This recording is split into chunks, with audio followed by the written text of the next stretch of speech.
Namaste ji, namaste. Welcome to Courtroom. I hope you're doing well and your preparation for judiciary exams is also going well. This is another lecture in a series of lectures called as Judgments for Judiciary Prep. If you explore the channel, you are going to find this playlist extremely useful for your judiciary LLM prep.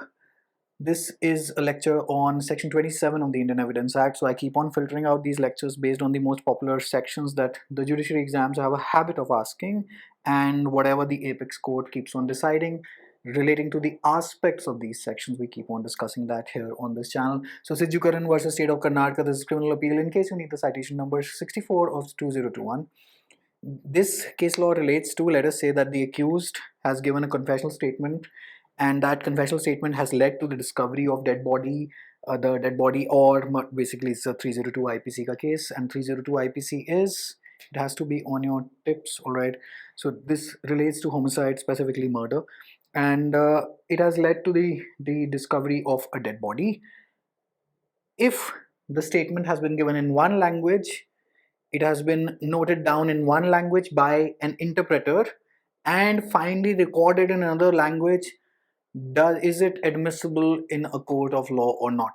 Very interesting question that came up for consideration, and the Supreme Court has decided on that in this judgment. We are going to be discussing the crucial facts.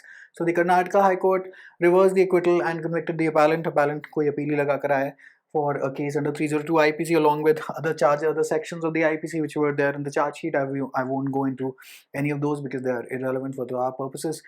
Our discussions purposes. Rather, facts: accused was working as a laborer in the farmhouse. He killed his malik, rather the owner of the farmhouse, and he concealed the evidence. He hid the dead body, etc., and sold the belongings. Attempted to sell land as well. Bada hi shatir aadmi tha. He wanted to sell land. He pretended to be the deceased person's son and attempted to sell land. It's like काफी घोर कलयुग आया हुआ है, right? So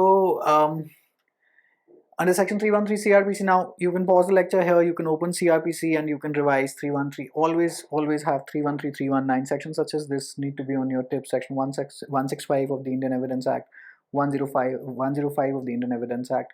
All of these need to be on your tips almost all the damn time if you're ever aiming for judiciary exams, alright?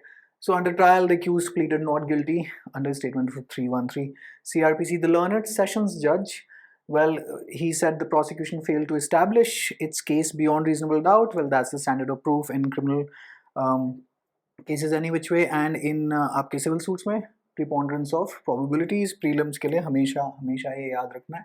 So state filed an appeal, the High Court reversed, and now we are standing in the Supreme Court basically. So arguments on behalf of the appellants were that, well, prosecution has not been able to establish the chain of events on the basis of circumstantial evidence, as always. That is the main usual argument, and is relying on one confessional statement that was made that was basically recorded in the section 27 of the Indian Evidence Act, but it was written in Kannada and accused does not know what language Kannada really is. So accused only understands Malayalam. So there was prosecution witness number 10, alright, so he gave the confessional statement in Malayalam. There was PW10, he wrote it down in Tamil, and eventually it was finally recorded by the police in Kannada.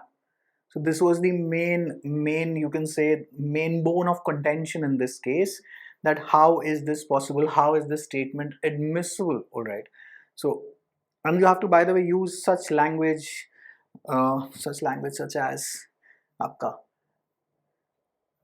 prosecution has not been able to establish the chain of such language is absolutely crucial in an answer in the mains, all right? It is you must not use very common everyday layman language, but rather you will have to go in through this specific terminology and write legal language, because eventually you are applying for the post of a judge and you need to keep it simple yet have a legal flavor to it, all right?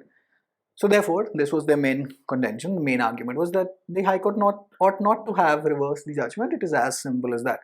So Supreme Court referred to Chandrappa versus State of Karnataka. That's now a good case law. So यहाँ पे they firstly went on the powers of appeal of the High Court. So Supreme Court said, what exactly are you talking about? This is like standard Shiva Swaroop versus King Emperor. This is a classic case law. If it is not in your notes, you need to add this into your notes about the the appellate jurisdiction of a high court. And ye wali jo judgment in Chandrappa versus State of Karnataka, they gave certain principles as well. I've noted this Chandrappa versus State of Karnataka in a couple of prelims exams up till now. But as usual, before we get to Section 27 Indian Evidence Act, I won't go into the depths of it because, well, we are primarily discussing a judgment, because then that is a hell lot of theory portion. Always do look at which chapter is the section located in. So chapter 2 of the relevancy of facts, all right, of the relevancy of facts, and then specifically under the subcategory called admissions, you have section 27, how much of information received from accused may be proved. But of the relevancy of facts, so Evidence Act is the aquaguard. Evidence Act का main purpose is to save judicial time. क्या क्या सुनेंगे court, तो जो whatever is relevant, only that, उसी का केवल evidence लेकर आइए, ताकि बात, it sticks, you're sticking to the point, because as it is courts are overburdened, this primarily acts as an aquaguard, water filter of removing the irrelevant stuff and only focusing on the relevant bits. All right, so that is what chapter 2 really is, and chapter 2 is pretty much the core crux of the Indian Evidence Act any which way. All right, now we go to 27. 27 says how much of information received from accused may be proved, provided that when any fact is deposed to as discovered in consequence of information received from whom? From a person accused of any offense. So it has to be compulsorily the accused in the custody of a police officer. We'll go to 25 as well, because that is also connected here. So much of such information, whether it amounts to a confession or not, as relates distinctly to the facts thereby discovered, may be proved. So as long as it's coming from the accused, it is voluntary, it is in the presence of a police officer, and it is leading to the discovery of a crucial fact, of a relevant fact, that portion of the statement may be proved. It is admissible. So it is also tried law. It is very well established from multiple judgments. All right. And then one more related section that the Supreme Court used, and this is section 8. Section 8 is motive, preparation, and previous or subsequent conduct, because many facts and circumstances of this case, which I haven't gone into because I'm primarily sticking to 27, says section 8 read with 27 enables this statement. There is pretty much no problem. Section 8 also is one of the cardinal sections of the Indian Evidence Act. Please do revise it. Post this lecture, of course. So section 8 read with 27, Supreme Court said as long as the confessional statement is voluntarily made, the part of the confession which led to the recovery of the dead body is admissible, because how else should the prosecution proceed ahead with the case? What else should the police really do? If this is also not admissible, how exactly are we going to prosecute the accused ever, right?